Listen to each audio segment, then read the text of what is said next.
Hello aspirants, Bibhas one educational ফাউন্ডেশনের আরেকটি current অ্যাফেয়ার্সের ক্লাসে তোমাদের স্বাগত জানাই। চলো দেখে নিই আজকের কী প্রশ্ন আছে। আজকের আমাদের ফার্স্ট প্রশ্ন হলো কি a weekly which was recently launched in India is associated with the treatment of which disease? সম্প্রতি ভারতে চালু হওয়া আউইকলি কোন রোগের চিকিৎসার সাথে সম্পর্কিত?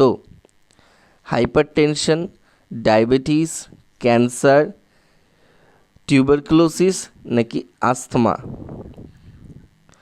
হাইপারটেনশন, ডায়াবেটিস, ক্যান্সার, টিউবারকুলোসিস নাকি অ্যাজমা? কোনটা হয়ে যাবে? আউইকলি কোন রোগের চিকিৎসার সাথে সম্পর্কিত? কারেক্ট আনসার হয়ে যাবে ডায়াবেটিস।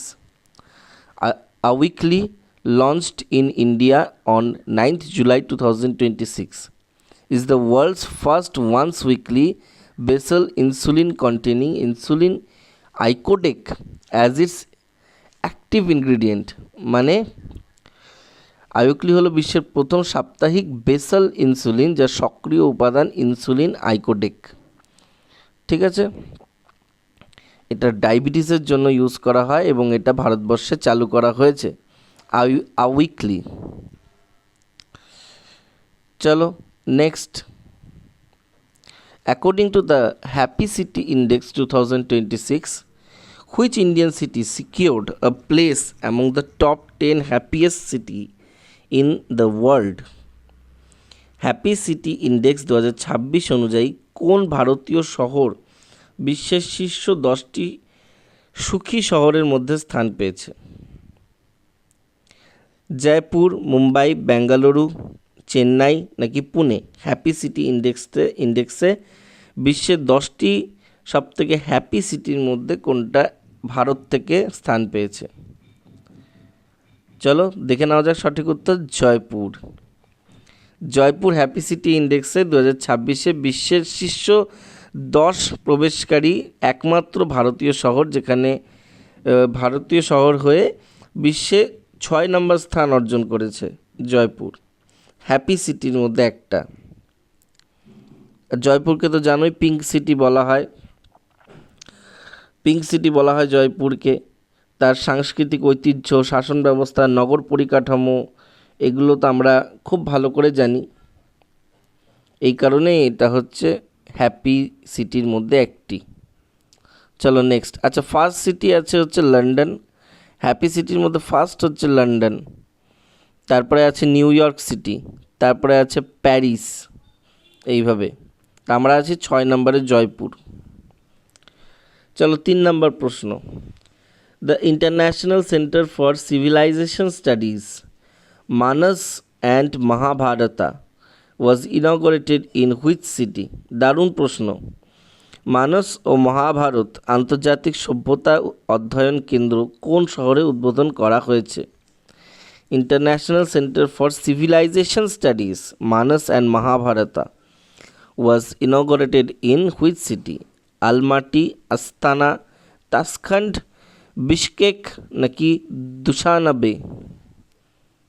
কারেক্ট আনসার হয়ে যাবে বিশকেক।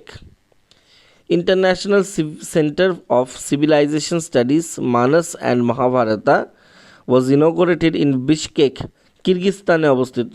কিরগিজস্তানের বিশকেকে এই অধ্যয়ন কেন্দ্রটি চালু করা হয়েছে। ঠিক আছে,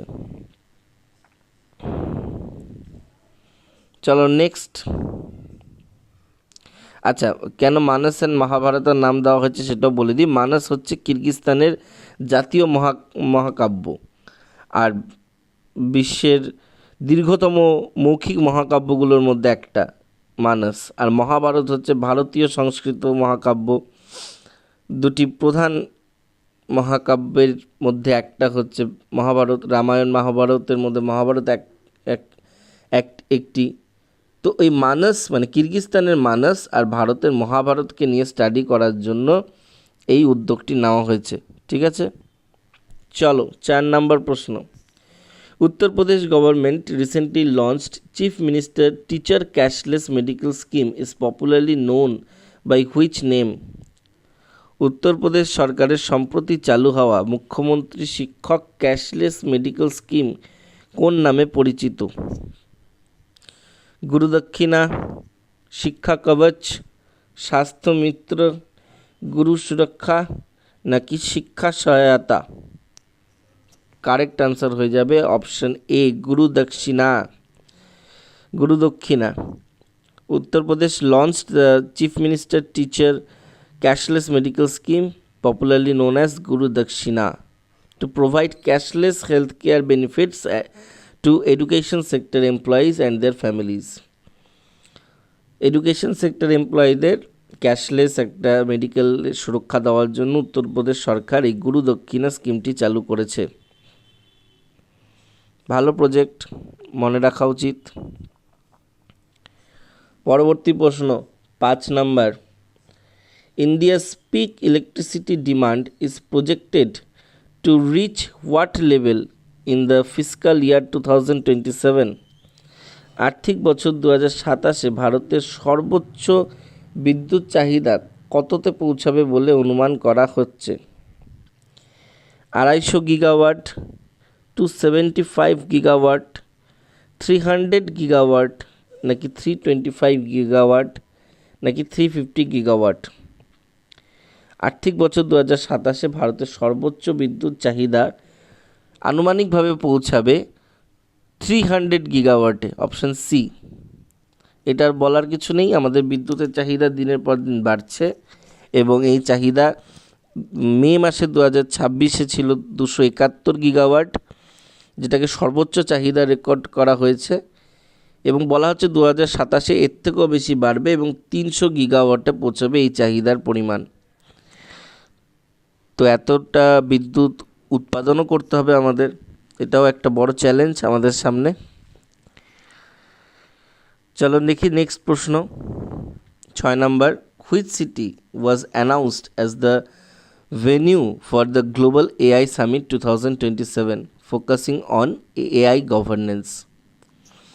এআই গভর্নেন্সের ওপর কেন্দ্রীভূত গ্লোবাল এআই সামিট 2027-এর ভেন্যু হিসাবে কোন শহরকে ঘোষণা করা হয়েছে? প্যারিস, জেনেভা, সিওল, লন্ডন নাকি New Delhi? Global AI summit 2027 হবে হচ্ছে জেনেভাতে, সুইজারল্যান্ডের জেনেভাতে। হয়ে গেছে অলরেডি 21 এবং 22 জুন 2027 সালে সুইজারল্যান্ডের জেনেভাতে হয়ে যাবে এই এআই গ্লোবাল সামিট, ঠিক আছে।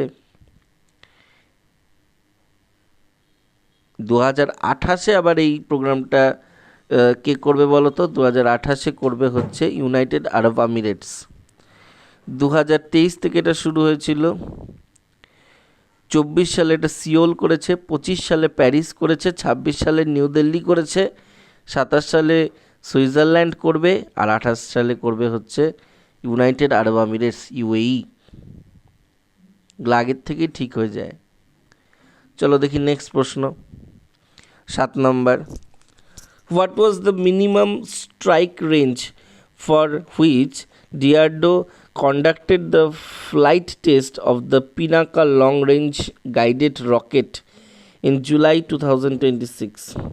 Pinaka long range guided missile rocket, এটা এর রেঞ্জ কত হবে বলে মনে করা হচ্ছে? 30 কিলোমিটার, 45 কিলোমিটার, 60 কিলোমিটার, 90 কিলোমিটার নাকি 120 kilometre? Pinaka long range guided rocket এর রেঞ্জ হবে হচ্ছে 60 কিলোমিটার, মানে এখান থেকে 60 কিলোমিটার দূরত্ব পর্যন্ত গাইডেড মিসাইল এটা ছুটতে পারে। এটা কিন্তু ওড়িশার চাঁদিপুরে এর লঞ্চ করা হয়েছে এবং টেস্ট লঞ্চ করা হয়েছে, ঠিক আছে। চলো next question 8 number, who became India's 98th chess grand master in July 2026? Grand মাস্টারের প্রশ্নগুলো খুব ইম্পর্টেন্ট হয়ে যায়, পরীক্ষায় খুব আসে। 2026 জুলাই মাসে 98তম চেস গ্র্যান্ড মাস্টার কে হয়েছে?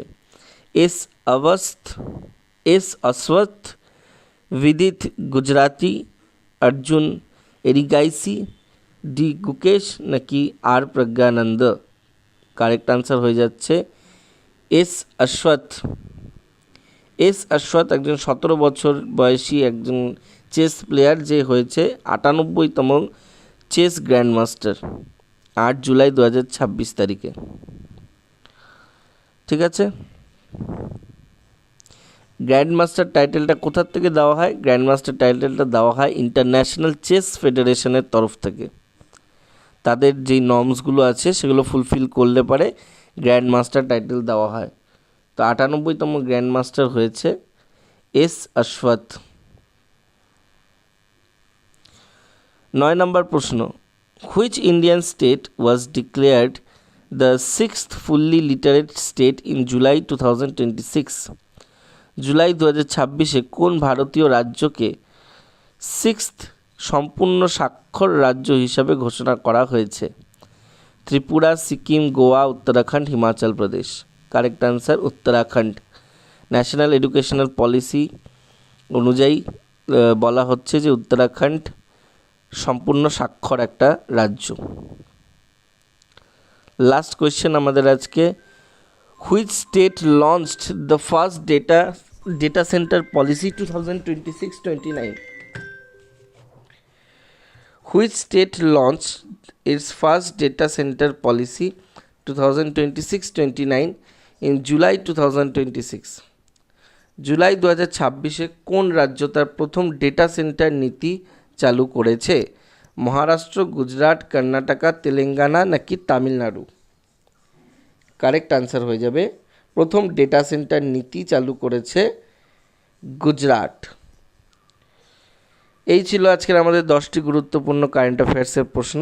দেখা হচ্ছে পরের ক্লাসে আরও নতুন কারেন্ট অ্যাফেয়ার্সের কোয়েশ্চেন নিয়ে। ততক্ষণ পর্যন্ত ভিডিওটিকে লাইক করো, শেয়ার করো, আর বিভাস ওয়ান এডুকেশনাল ফাউন্ডেশনের ইউটিউব চ্যানেলকে অবশ্যই তোমরা সাবস্ক্রাইব করো। Thank you so much.